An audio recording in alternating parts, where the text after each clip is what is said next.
Hello everybody, मैं हूं Tarun Kapoor. Welcome to एजो इम्प्रिंट्स। तो हम आज स्टार्ट करेंगे हमारे मॉक टेस्ट 3 ऑफ टॉट लीगल एप्टीट्यूड। सो आज अभी तक हमने 2 ही करे हैं और प्लीज़ सभी के सभी अपने मार्क्स हैं जो कमेंट बॉक्स में लिखेंगे सो दैट सभी अपनी पोजीशन को एनालाइज कर सकेंगे। सो लेट्स मूव। आप मेरी अदर प्लेलिस्ट को भी फॉलो कर सकते हैं जो लीगल पॉलिटी की है, बेसिकली जो सिविल सर्विसेज के लिए भी यूज़ कर सकते हैं। इसमें सभी की सभी क्योंकि जो लक्ष्मीकांत है और सभी रेलिवेंट सोर्सेज को कवर किया गया है। देन लेटर जो सेकंड है हमारी लीगल करंट अफेयर्स की है, ये हमने एलएलबी एंट्रेंसेस के लिए स्पेशली डिज़ाइन करी है। देन जो थर्ड हमारी है वो करंट अफेयर्स की है, इसमें टॉपिक वाइज करंट अफेयर्स हमने कवर कराने हैं। Then D U L L B के जो previous year polity M C Qs हैं, जिसमें हम प्रीवियस ईयर पॉलिटी जो इतने भी क्वेश्चंस डी यू में आए हुए हैं उसके explanation plus other possible questions को डिस्कस कर रहे हैं for all the L L B entrances and competitive exams, सभी के लिए इंपॉर्टेंट है। देन हमने जो मॉक टेस्ट सीरीज़ है कॉन्स्टिट्यूशन, कॉन्ट्रैक्ट एंड टॉट एंड आईपीसी की चलाई हुई है so that you can analyse your position, क्योंकि एंट्रेंसेज सभी नज़दीक हैं। So you can also follow me on Instagram एजो इम्प्रिंट्स। इसके ऊपर हम सभी की सभी जो जो इम्पॉर्टेंट चीज़ें हैं वो कवर कराएंगे। देन फेसबुक पेज के ऊपर आप हमें फॉलो कर सकते हैं, एजो imprints by Tarun Kapoor. And you can also ask your doubts in the एजो इम्प्रिंट्स जो हमारा टेलीग्राम ग्रुप है उसके ऊपर। देन @एजो इम्प्रिंट हमारा ट्विटर हैंडल अकाउंट है और लिंक सभी के डिस्क्रिप्शन और कमेंट सेक्शन में है। So let's move on our first question. So the first question says unliquidated damages means, कि इसका मतलब क्या होता है। A, damage to something solid. B, damage caused by firm which has gone in liquidation. ठीक है। C, the damage to a firm in the hands of receiver. D, damage to be assessed by a court as these are not predetermined. So the answer is D, because देखिए breach of contract में क्या होता है, दो parties हैं, दोनों parties ने अपने आप में सेटलमेंट कर ली है। ठीक है। अब उसमें उन्होंने किसी चीज़ के ऊपर सेटलमेंट हो भी सकती है और नहीं भी हो सकती है, मतलब कि जो उनके डैमेजेस होते हैं वो लिक्विडेटेड भी हो सकते हैं और अनलिक्विडेटेड भी होते हैं। मोस्टली जो कॉन्ट्रैक्ट में क्या होता है, लिक्विडेटेड होते हैं कि दोनों पार्टीज डिसाइड करती हैं कि तुम ये काम नहीं करोगे तो तुम्हें ये कंपनसेशन, तुम्हें ये लॉस सहना पड़ेगा। ठीक है। मगर टोर्ट के अंदर ऐसा कुछ डिसाइड नहीं होता, because the breach of duty कौन डिसाइड करता है टोर्ट में, लॉ डिसाइड करता है। ठीक है। So here the damage to be assess by court, जैसे ही कोई लॉस होगा तो बाद में कोर्ट असेस करती है कितना डैमेज हुआ है। ठीक है। जैसा कि उसे पहला डिटरमाइन नहीं होता है। So D is correct. The next question, Winfield defined tort as A option, a civil wrong for which the remedy is a common law action for unliquidated damages and which is not exclusively the breach of trust or other merely equitable obligation. B, tortious liability arises from the breach of duty primarily fixed by law towards a person generally, and its breach is redressable by an action for unliquidated damages. C, infringement of a right and name of a private individual, giving a right of compensation at the suit of injured party. D, none of the above. The correct answer is B. देखिए ये क्या कह रहा है, Winfield कहते हैं कि टोर्शस liability है वो ब्रीच ऑफ ड्यूटी से अराइज होती है। मतलब कि आपकी कुछ ड्यूटी बनती है एज अ पर्सन, आपने उस ड्यूटी को ब्रीच करा है, उसको मतलब कि पूरा नहीं करा है, उससे टोर्शियस लाइबिलिटी अराइज होती है। और वो जो ड्यूटी है वो लॉ आपके ऊपर इम्पोज कर रही है as a person toward the person generally. ठीक है। और उसको आप ब्रीच करते हैं तो टोर्शियस लाइबिलिटी अराइज होती है। और जब वो टोर्शियस लाइबिलिटी अराइज होती है तो उसका जो ब्रीच है, जो आपने जो उसका उल्लंघन करा है, उसको किस तरीके से हम सुलझा सकते हैं, रिड्रेस कर सकते हैं, कैसे उसके साथ डील करेंगे, by an action for unliquidated damages. क्या आपने जिसका भी नुकसान करा है उसको कंपनसेशन देकर। ठीक है। सो इन टॉर्ट में क्या होता है, टॉर्ट में डैमेज का मतलब होता है इंजरी, हार्म। ठीक है। इंजरी और हार्म, डैमेज, और डैमेज के आगे हम एस लगा देंगे, डैमेजेस बन जाएगा। डैमेजेस का मतलब होता है कंपनसेशन। ठीक है। कंपनसेशन, या हम कह सकते हैं जो मॉनेटरी फॉर्म में या किसी भी फॉर्म में हम कंपनसेशन दे रहे हैं उसकी भरपाई करने के लिए, और वो अनलिक्विडेटेड होता है जैसा हमने प्रीवियस क्वेश्चन में देखा है। सो नेक्स्ट क्वेश्चन हमारा है, which is incorrect statement. A, breach of contract results from breach of duty undertaken by the parties themselves, whereas the tort results from the breach of duty imposed by law। अब ये पहला option कह रहा है कि जो breach of contract है वो ब्रीच ऑफ ड्यूटीज़ जो भी ड्यूटी आपस में दोनों पार्टीज ने सेटलमेंट करी है, ठीक है, उससे अराइज होता है ये, ठीक है। और टॉट जो है वो breach of duty impose by law, ये भी सही है। So first statement is correct. Second, टॉट इज राइट इन पर्सोनम, ठीक है, कि जो टॉट है वो राइट इन पर्सोनम है, whereas a contract infringes right in rem. So ये गलत है, बिकॉज टॉट जो है वो राइट इन रेम है, ठीक है। राइट इन रेम मतलब against the word at large, ठीक है। अब इसका एग्जांपल हम क्या दे सकते हैं कि देखिए कॉन्ट्रैक्ट में क्या होता है, दो पार्टीज का डिसाइड है, मगर अब किसी भी पर्सन की, जैसे आपको एक कॉमन एग्जांपल मिलेगा कि ऐसा लिखा होता है कि राम की सिर्फ ड्यूटी नहीं है कि वो सिर्फ बी और सी को डिफेम ना करे, ठीक है। जिस भी किसी को वो डिफेम करेगा, ठीक है, डिफॉर्मेशन के अंदर, तो वो टॉट के अंदर उसकी लायबिलिटी क्रिएट हो जाएगी, ठीक है।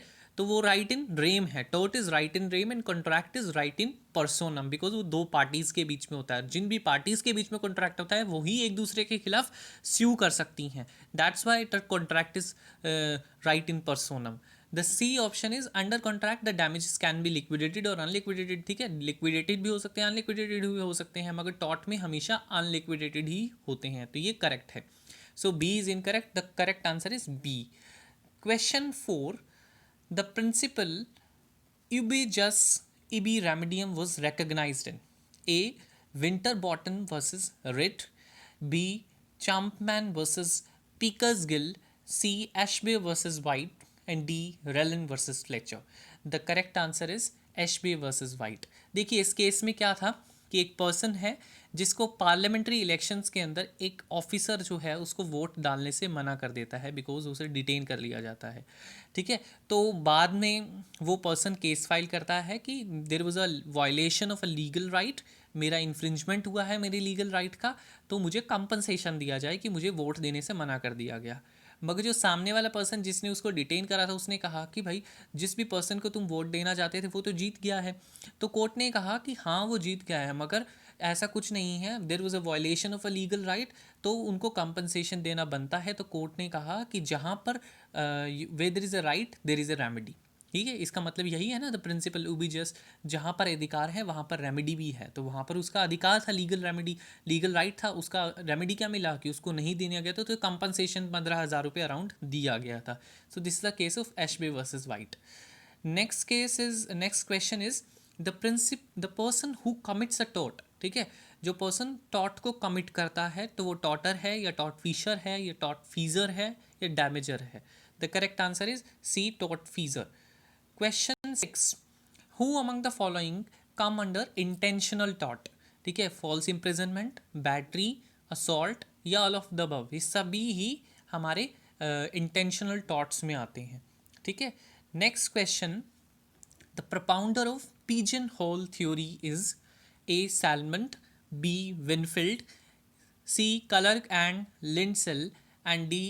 Austin. The correct answer is Salmond. देखिए दो थ्योरीज हैं हमारी टॉट की, वो एक थ्योरी है हमारी पहली विनफील्ड की है, और विनफील्ड क्या कहते हैं कि जो भी पर्सन किसी को हार्म पहुंचा रहा है, जितने भी अनजस्टिसिएबल हार्म्स हैं, ठीक है, अनजस्टिसिएबल हार्म्स हैं, वो टॉट में इंक्लूड होते हैं, चाहे उनका टॉट में पर्टिकुलर नाम है या नहीं है, ठीक है। कोई भी आप किसी को हार्म कर रहे हो, ठीक है, देन वो पर्सन वो आपके खिलाफ स्यू कर सकता है। विनफील्ड एक जनरल सी बात बता रहे हैं, मगर सैलमेंट क्या कहते हैं कि there are some specific torts, ठीक है, कुछ एक जैसे कुछ होल्स हैं, उन होल्स में कुछ टॉट्स बैठे हैं, लाइक, ठीक है, टॉट्स बैठे हैं, और उन टॉट्स के अंदर ही जो आपने कोई भी एक्ट करा है उनके अंदर जस्टिफाई होता है उन होल्स में, देन आप लाइबल माने जाओगे टॉट के अंदर, ठीक है, अदरवाइज आप नहीं माने जाओगे, ठीक है। तो विनफील्ड एक जनरल डेफिनेशन बता रहे हैं कि भाई आपने किसी को नुकसान पहुंचाया, you will be liable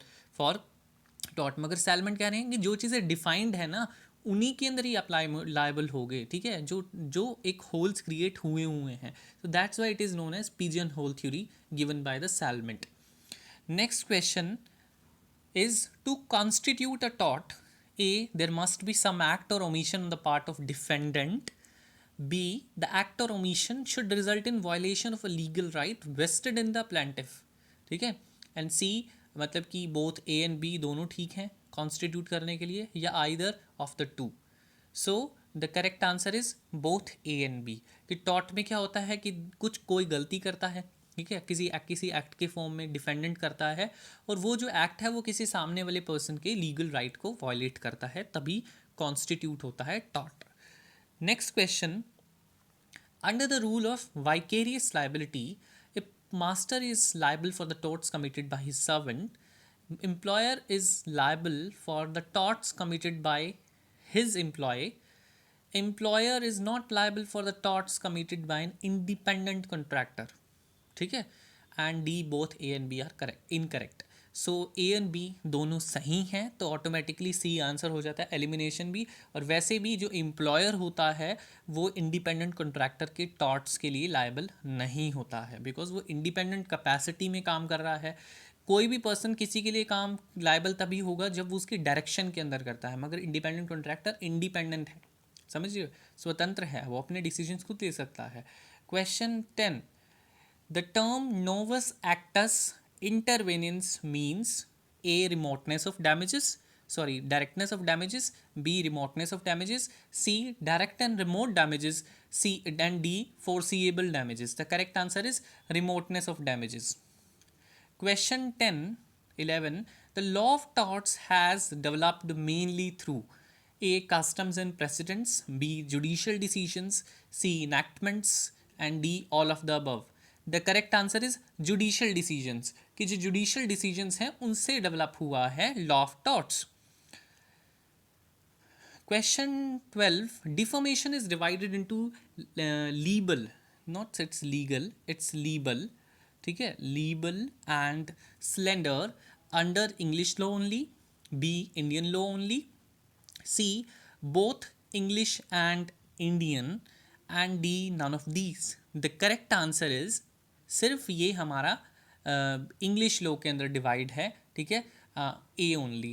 question 13, last opportunity rule, A supplements to contributory negligence, B and modification to the contributory negligence, C an alternative to the contributory negligence है इधर, and the D is none of these. The correct answer is supplements to the contributory negligence, ठीक है।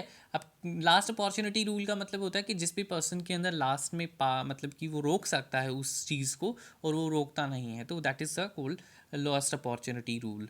तो this is that is supplement to contributory negligence, ठीक है, उसको support करता है, मतलब कि सप्लीमेंट करता है कॉन्ट्रीब्यूटरी नेग्लिजेंस को, ठीक है। कॉन्ट्रीब्यूटरी नेग्लिजेंस का मतलब क्या होता है, सामने एक फॉर एग्जांपल कि मैं रोड पे चल रहा हूँ और मैं नेग्लिजेंटली दोनों तरफ रोड की तरफ नहीं देख रहा हूँ और मैं रोड क्रॉस कर रहा हूँ, मगर साइड में से एक गाड़ी वाला आता है और वो मुझे मार देता है, वो भी नेग्लिजेंटली बड़ी तेज चला के आ रहा था, तो गलती दोनों की है, मैं भी गलत तरीके से और उसकी भी, ठीक है। सो this is called contributory negligence, ठीक है। तो कॉन्ट्रीब्यूटरी नेग्लिजेंस में क्या होता है कि जिसने जितना लॉस करा होता है उसी हिसाब से कोर्ट उसके डैमेजेस को एक दूसरे से लेती है, मतलब कि उतना ही मिलेगा, समझ रहे हो।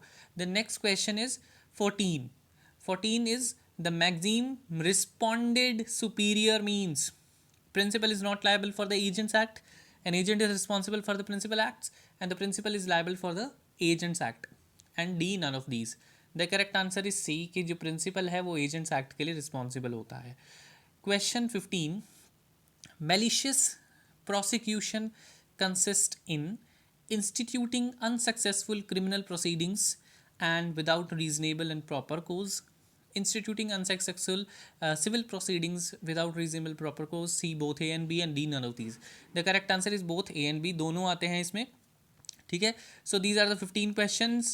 So आपके पास आपको कोई भी डाउट है बेशक आप अपने कमेंट सेक्शन में लिखिए, एवरीथिंग विल बी रिजॉल्व्ड, बिना किसी डाउट के अपने एग्जाम देना है।